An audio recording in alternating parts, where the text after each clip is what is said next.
kalian untuk buku paketnya diletakkan di atas meja semua. Semua membawa kan? Baik. Kalau begitu, Ibu mulai pelajaran pada hari ini. Assalamualaikum warahmatullahi wabarakatuh. Apa kabar kalian semua? Baik ya? Alhamdulillah. Sehat-sehat kan? Oke. Semoga kita selalu sehat, selalu bahagia, selalu dalam lindungan Tuhan, biar kita bisa semangat belajar, semangat memproduksi sesuatu agar kita bisa mencapai cita-cita di masa depan. Oke. Ini hari ini ada yang tidak berangkat, ketua kelas? Berangkat semua? Alhamdulillah. Oke. Kalau begitu,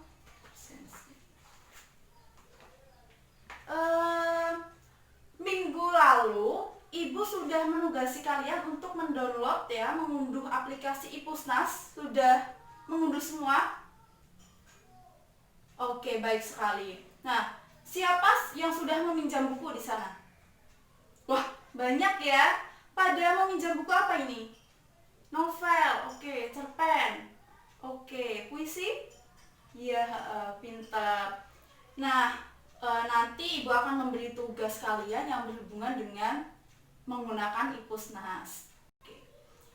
Pertemuan lalu kita sudah membahas apa? Ada yang masih ingat? Iya, coba sebutkan. Kita kan pertemuan lalu sudah membahas tentang macam-macam prosa lama, macam-macam karya sastra ya, yang antara lain adalah cerpen dan hikayat. Nah, siapa yang masih ingat pengertian dari cerpen dan hikayat? Oke, Mbak Dinda, silakan. Ya, bagus sekali. Kita beri tepuk tangan untuk Mbak Adinda. Siapa yang masih ingat apa itu hikayat? Oke, Mas Doni. Ya, bagus. Ya, tepat sekali. Kita beri tepuk tangan untuk Mas Doni. Ya, jadi minggu lalu kan kita sudah belajar tentang macam-macam dan pengertian prosa lama ya, karya sastra lama.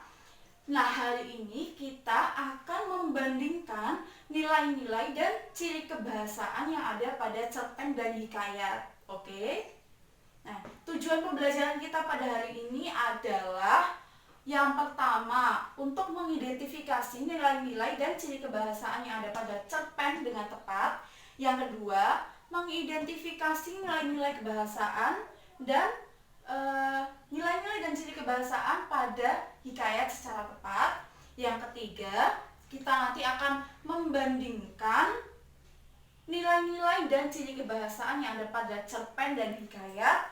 Kemudian yang keempat, kita akan menyusun alur yang ada pada hikayat secara tepat. Nah, yang terakhir nanti Ibu harap kalian bisa mengembangkan atau mengkonversi sebuah teks hikayat menjadi sebuah cerpen. Oke.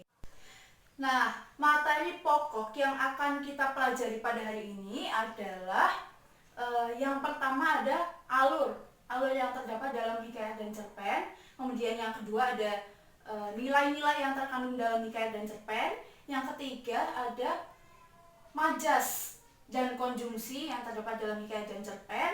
Dan yang terakhir adalah cara untuk mengembangkan atau mengkonversi sebuah hikayat menjadi teks cerpen. Nah, sekarang Ibu minta kalian membentuk sebuah kelompok. Satu kelompok terdiri dari berapa orang? 4 orang ya, sesuai dengan jumlah materinya. 4-5 orang, nanti kalau ada yang 5 enggak apa-apa.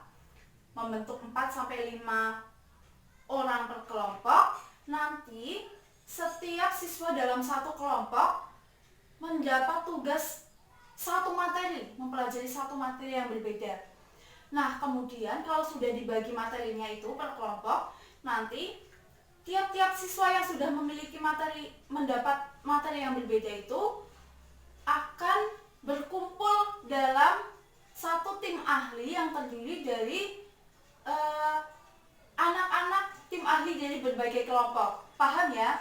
Jadi misalnya Ibu dalam kelompok 1, terus Adinda dalam kelompok 2, kita mendapat bagian yang sama, yaitu nilai yang ada dalam cerpen dan hikayat. Nah, itu nanti kita berkumpul. Dinda dan Ibu berkumpul untuk membentuk tim ahli, yaitu tim ahli nilai dalam cerpen dan hikayat. Paham? Oke, paham semua. Bagus. Sekarang silahkan membentuk kelompok dulu ya, berhitung saja nanti mengulang dari depan sampai belakang. Kemudian membentuk tim ahli. Oke, Ibu beri waktu untuk membentuk kelompok. Ya? Oke. Nah, bagaimana? Sudah terbentuk kelompoknya semua? Baik. Sekarang sudah tadi sudah sekalian dibagi materinya. Baik, sekarang tiap-tiap orang yang memiliki materi yang sama berkumpul lagi dalam satu kelompok. Oke, sudah. Nah, nanti kalian berdiskusi tentang materi yang telah kalian dapatkan. Sumbernya bebas, bisa dari buku paket, bisa dari internet, bisa dari buku-buku di Ipusnas juga bisa ya. Ibu beri waktu untuk kalian berdiskusi di tim ahli. Oke, waktunya sudah selesai. Apakah semua sudah selesai berdiskusi? Semua tim ahli? Sudah, baik sekali. Sekarang Ibu minta kalian untuk kembali ke kelompok awal, kelompok pertama. Oke, sudah kembali semua? Baik. Sekarang apa yang telah kalian dapatkan di tim ahli, silahkan kalian bagikan ilmunya kepada teman-teman dalam kelompok kalian saat ini. Jadi nanti setiap anggota kelompok akan bertukar ilmu dalam satu forum kecil itu. Mengerti semua ya? Oke. Anak-anak Ibu memang pandai-pandai semua. Ibu beri waktu ya, Ibu tunggu. Oke, sudah semua? Baik, kalau sudah semua, Ibu akan mengecek jawaban kalian. Tadi yang materi pertama apa? Alur ya, alur cerita hikayat dan cerita pendek. Ada yang mau menyampaikan tentang alur cerita pendek dan hikayat? Ada yang berani? Oh ya, Thomas. Oke. Itu tadi adalah jawaban dari Thomas. Silakan ada yang mau menanggapi atau menambahkan? Atau ada yang punya pendapat lain untuk alur dari cerita pendek dan hikayat? Oke, Lulu. Dari tim berapa ini? Kelompok berapa? Tadi kelompok 1, ini kelompok 3. Oke, jadi bagus sekali yang kalian sampaikan itu tadi sudah tepat.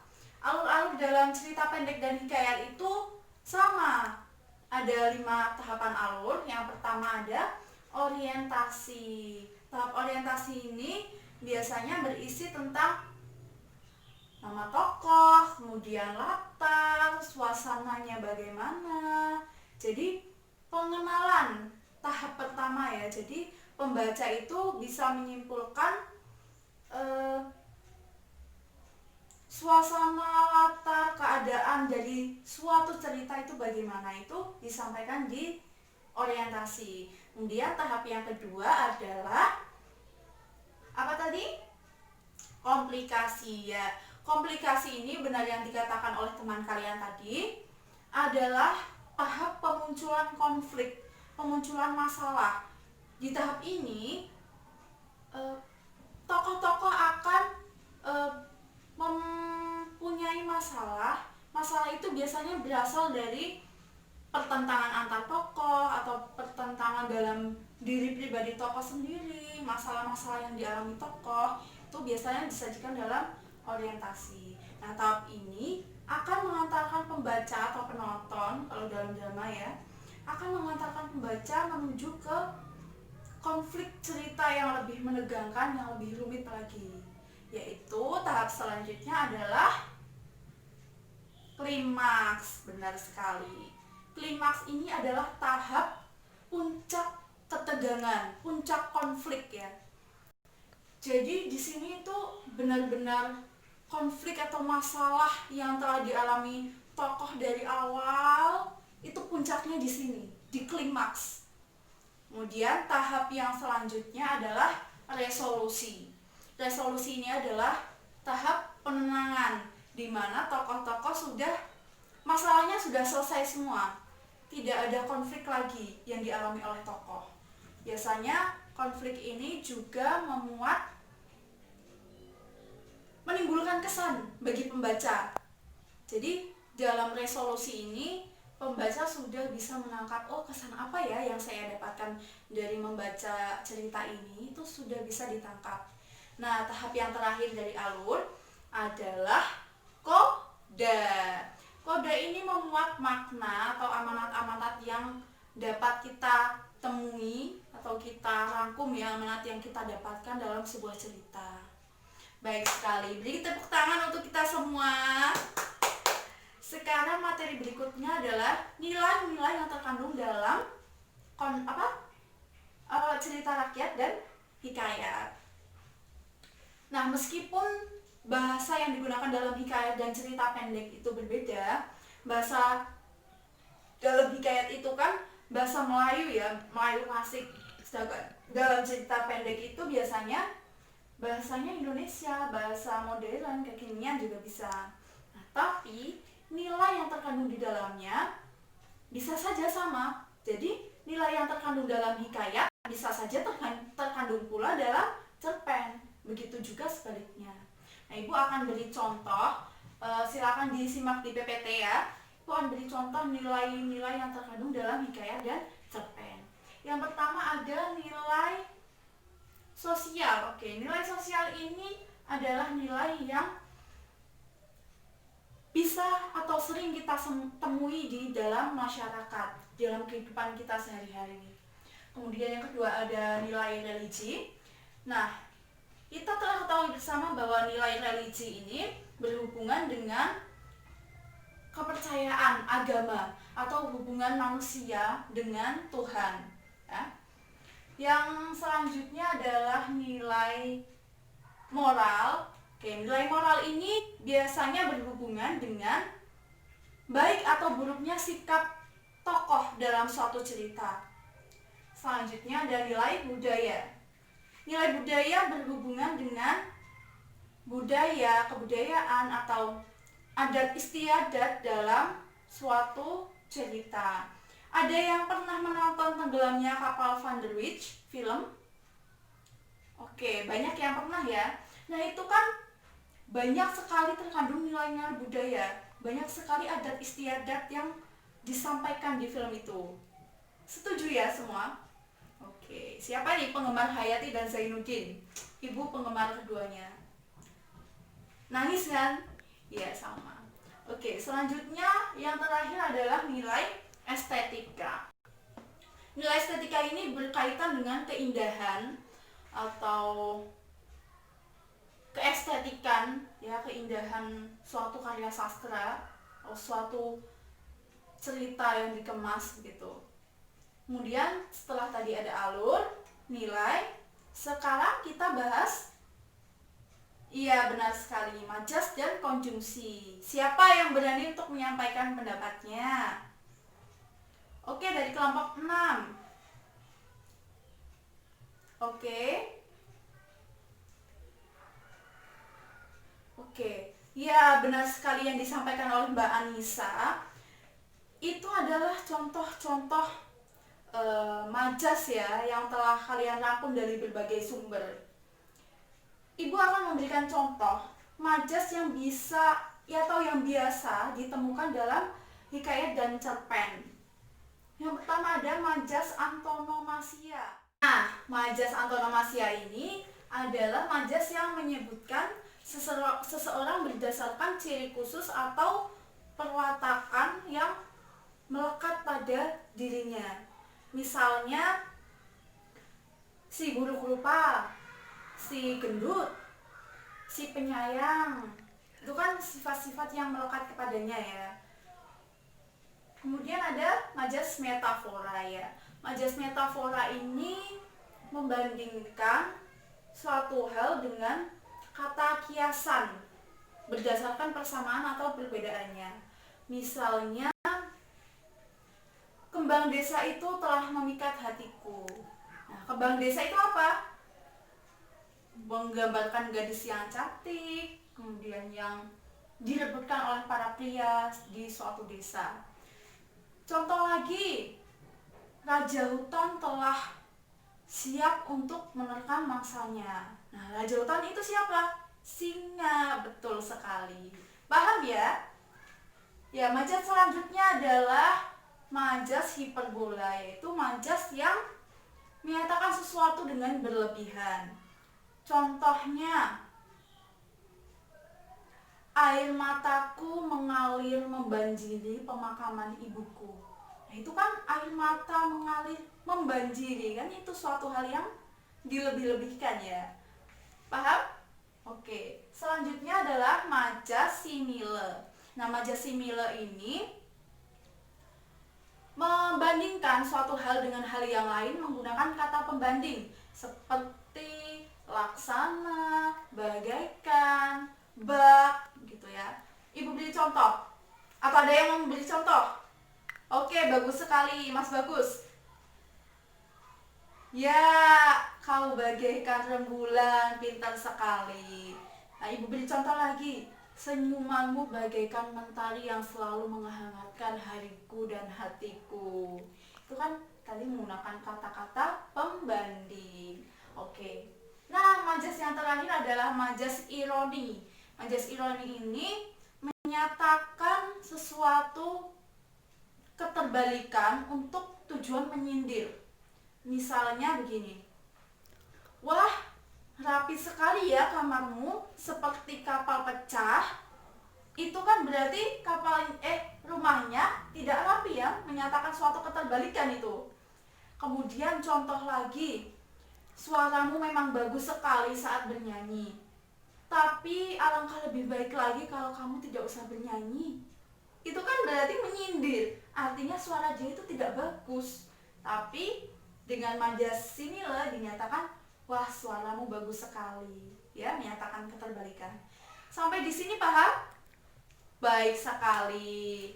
Oke, nah materi yang terakhir adalah bagaimana cara kita untuk mengkonversi atau mengembangkan hikayat menjadi sebuah teks cerpen. Ada yang mau menyampaikan? Oke, Mbak Sinta. Ya, silakan. Dari kelompok berapa? Oke, kelompok 5. Bagus sekali, kita beri tepuk tangan untuk Mbak Sinta.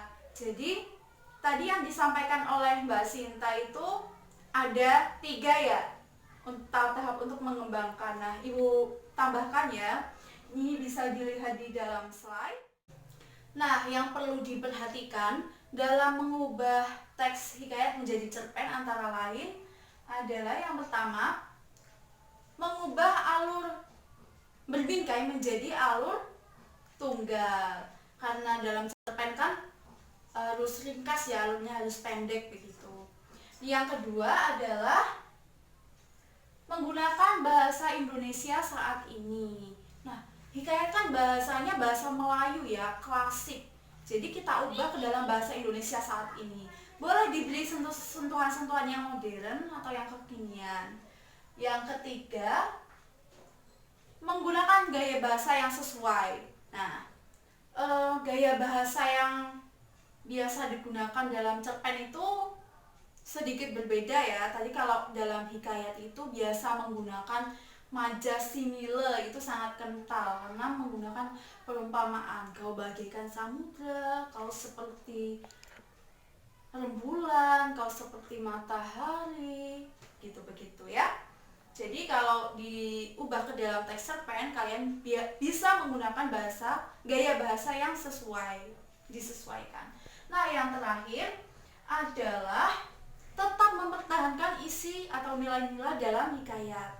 Nah, walaupun bahasa atau tata bahasanya atau gaya bahasanya itu kita sesuaikan, namun nilai-nilai yang terkandung dalam hikayat harus kita pertahankan, ya. Sudah paham sampai sini? Oke, sekarang kita lanjut untuk mengidentifikasi nilai-nilai bahasa dan ciri kebahasaan. Silakan buka buku paketnya halaman 95. Di situ ada contoh teks hikayat dan cerpen. Benar? Abu Nawas hikayatnya. Ya. Nah, tugas kalian dalam satu kelompok mengidentifikasi yang pertama nilai yang terkandung dalam hikayat dan cerpen, kemudian mengidentifikasi majas, lalu mengidentifikasi konjungsi. Itu dikerjakan satu kelompok, nanti dikumpulkan satu saja, kemudian disusun dalam tabel seperti contoh. Ada ya? Oke, sekarang silakan kalian kerjakan. Nanti ibu akan keliling untuk mengecek bagaimana kalian mengerjakan, apa kalian mengalami kesulitan dan lain-lain. Sudah semua? Baik. Sekarang tugas selanjutnya adalah kalian membuat atau mengidentifikasi tahapan alur yang ada dalam hikayat Abu Nawas, ya. Oke, silakan dikerjakan. Oke, sudah semua ya? Baik. Ada yang ingin menyampaikan hasil pekerjaannya? Oke, Cynthia silakan. Iya, baik sekali. Beri tepuk tangan untuk Cynthia. Jadi sudah paham semua ya tentang nilai-nilai dan ciri kebahasaan yang terdapat dalam teks hikayat dan cerpen. Kemudian tadi sudah menyusun alur, ya kan? Mengidentifikasi alur. Nah, sekarang tugas yang akan ibu berikan, ayo apa? Sebelum tugas kita ambil kesimpulan lah untuk pembelajaran pada pagi hari ini ya. Tadi kita sudah mempelajari apa saja. Siapa yang mau menyampaikan? Oke, silakan Dodi. Ya, benar sekali. Tadi kita sudah membahas tentang apa? Tentang alur. Alurnya ada apa saja tahapannya? Kode, itu yang terakhir. Yang pertama apa? Oh, bagus sekali. Orientasi, kemudian komplikasi, resolusi. Klimaks dulu. Iya, kemudian resolusi, yang terakhir adalah kode. Nah, selanjutnya setelah alur tadi kita bahas apa? Pinter. Kita membahas nilai-nilai yang terkandung dalam hikayat dan cerpen. Ada nilai apa saja tadi? Ya, moral, budaya, benar. Sosial, benar. Ya, religi. Satu lagi? Oke, benar. Nah, selanjutnya tadi setelah ada alur, nilai, kemudian majas dan konjungsi. Majas apa saja? Siapa yang bisa menyebutkan contoh majas antonomasia? Oke. Ya, benar sekali. Majas antonomasia. Kemudian tadi ada majas apa? Hiperbola. Simile, benar sekali. Kemudian yang terakhir ada ironi, begitu ya. Kemudian tadi kita sudah membahas tentang cara untuk mengkonversi hikayat ke dalam cerpen. Bagaimana tahapannya? Ya, benar, mengubah alur menjadi alur tunggal. Yang kedua, menggunakan bahasa saat ini, benar. Yang ketiga, oke, tepat sekali, menggunakan bahasa yang sesuai ya, gaya bahasa yang sesuai. Yang terakhir, benar sekali, mempertahankan nilai yang ada dalam hikayat. Nah, sekarang sudah semua. Apakah ada pertanyaan untuk pelajaran hari ini? Tidak ada? Sudah paham semua berarti ya? Oke, kalau sudah paham, ibu akan memberi tugas. Silakan kalian menggunakan iPusnas. Nanti ketik di kolom pencarian hikayat. Kalian pinjam buku tentang hikayat. Sudah Ibu cek, buku kumpulan hikayat ada banyak sekali dalam Ipusnas ya. Satu buku bahkan ada bermacam-macam hikayat. Jadi dan stoknya juga masih banyak. Jadi silakan kalian pinjam buku apapun itu tentang hikayat. Kemudian kalian pilih salah satu saja, satu hikayat. Lalu kalian identifikasi alurnya seperti tadi, contoh tadi Abu Nawas. Setelah itu kalian konversi hikayat tersebut ke dalam bentuk teks cerpen. Paham? Diketik, dikumpulkan dalam bentuk soft file ya, dengan format isinya Times New Roman spasi 1,5, kemudian format judul filenya adalah nama kalian kemudian kelas. Paham? Oke, luar biasa sekali. Alhamdulillah kita sudah menyelesaikan pembelajaran pada pagi hari ini. Ibu tadi mengamati kalian belajar sudah sangat antusias, sangat bersungguh-sungguh. Kemudian kalian juga sangat ceria ya hari ini. Semoga apa yang Ibu sampaikan atau apa yang telah kita diskusikan tadi bisa bermanfaat. Kalian bisa memetik pelajaran apa yang kalian dapat pada hari ini. Entah nanti kalian rajin membaca hikayat atau rajin membaca cerpen, bisa jadi kan? Ya, semoga itu terjadi ya. Oke. Sebelum Ibu pergi, kita salam-salam dulu ya, seperti biasa. Oke, siap? Baik. Aku cinta bahasa Indonesia. Aku bangga bahasa Indonesia. Bahasa Indonesia luar biasa. Baik. Ibu tutup pembelajaran pada pagi hari ini. Sampai bertemu pada pertemuan selanjutnya. Oke. Wassalamualaikum warahmatullahi wabarakatuh.